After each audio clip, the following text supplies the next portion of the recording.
Pero balik tayo ate sa mga nangyari sa loob ng bahay. Kasi parang nung time na yun, ang daming tasks, ang daming mga drama. Yun naman talaga ang kinakapitalize ng PBB, di ba? Ano naging epekto nun sa inyo, like mentally and all? And lalo na sa'yo, fifth, para umabot sa point na you had to make that very big decision in your life. Yeah. Yeah. Go. Nakilig na.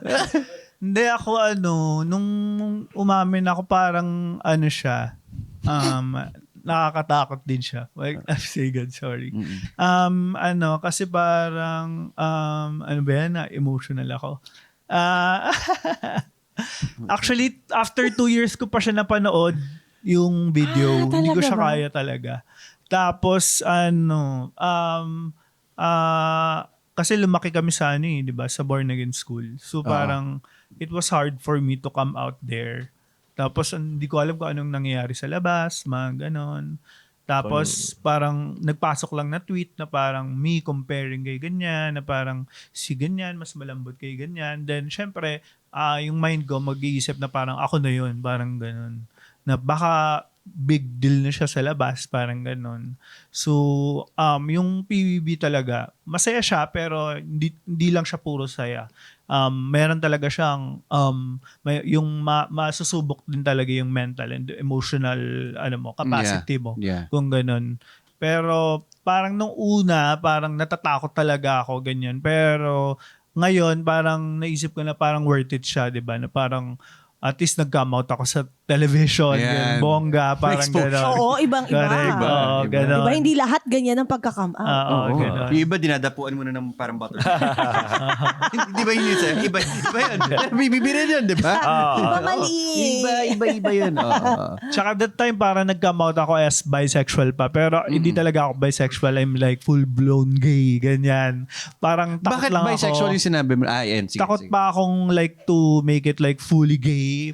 By parang you're still playing it safe na parang may opportunity pa to make a love team, to be in showbiz. Kasi career yung iniisip parang ganon, mo. Career, parang ganon. Pero I'm really like, gay talaga, parang ganon. So yun yung yung challenging part nung that time. Pero after that, okay lang kasi ang dami naman open na doors. Parang gano'n. Oo.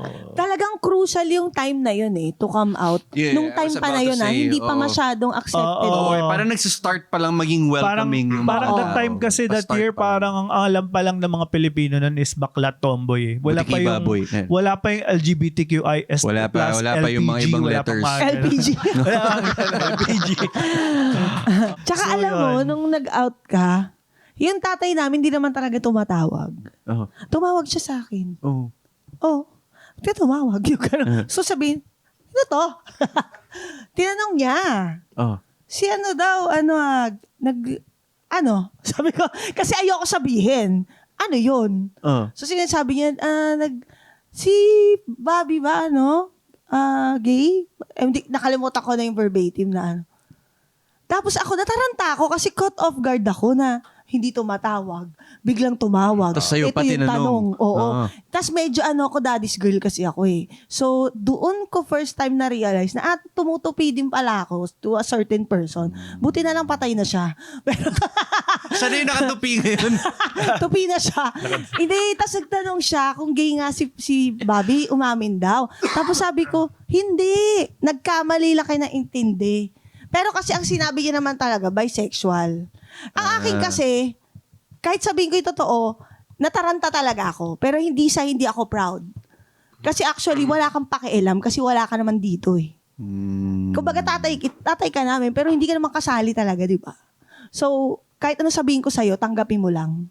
At wala ka naman magagawa. Yun lang yun. So, na-feel bad lang ako na ganun yung sinagot ko kasi dapat naging proud din ako na sagot ko. Pero wala namang bearing. So, kahit ano sabihin ko. Nabawi mo naman after, like yung mga usap hindi, na wala after na akong that? Hindi kasi namin close yung dad namin Kasi we grew up na wala siya. So, ako din, nung narinig ko na he was kinda disappointed, parang wala lang sa akin, flat lang. Kasi parang walang pakiramdam kasi hindi naman siya naging tatay din. Parang Oo. ganon sa amin.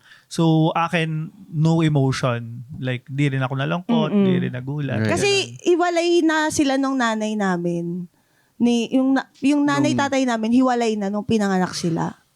So, ang nakaabot lang talaga ng matagal sa tatay, ako. Tapos Tsaka si konti, Casey. si Casey. Oo. Yun.